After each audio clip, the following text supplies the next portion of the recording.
Lubbock health officials are also shedding light now on how this disease may have arrived here in Texas, where it quickly spread among a small religious community.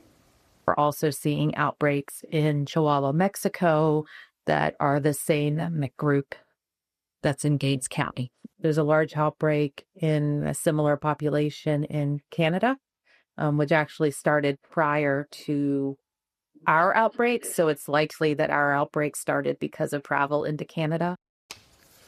Texas currently leading the nation right now in measles cases, now nearing 500. The bulk of those cases still located in West Texas, the Gaines County area, but some are closer here to the Metroplex, including one illness in Erath County and 11 now listed in Lamar County, that's in northeast Texas near the Oklahoma border. Public health officials here in the DFW area keeping a close eye on all of this after a person infected with measles visited Grapevine Mills Mall and Great Wolf Lodge, both of those, of course, located in the community of Grapevine. That visit happened just over a week ago, and our Don White, she's in Plano tonight with the message from a local infectious disease specialist. The death of a second unvaccinated child with measles in West Texas has doctors here in North Texas on high alert.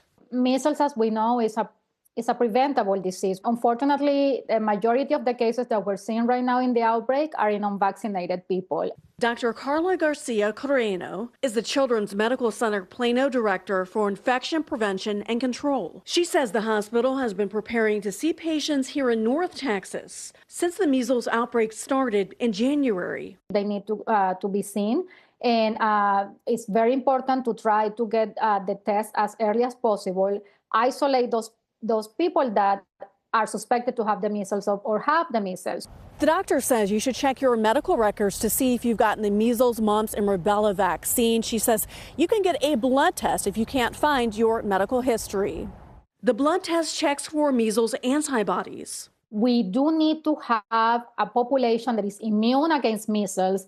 At least 95% of the population needs to be protected, either immune because of the vaccination or because they have a history of having had the infection. Garcia Carreno says the vaccine is 93% effective after one dose and 97% effective after 2 doses. The first dose is given between 12 and 15 months of age, and the second dose is given in the United States right before school entry, which is 4 to 6 years of age. She says babies as young as 6 months old can get an early dose. Unvaccinated adults can receive the vaccine with doses at least 28 days apart. The doctor says about 20% of unvaccinated children who get measles may need to be hospitalized. And between 1 to 3 cases in every 1,000 is fatal. Your immune system is going to be suppressed for weeks to months, and 7 to 10 years later, even more than that, you can have a very fatal brain inflammation. Experts say it's even more important to get vaccinated ahead of the busy summer travel season to keep the virus under control. In Plano, Don White, CBS News, Texas.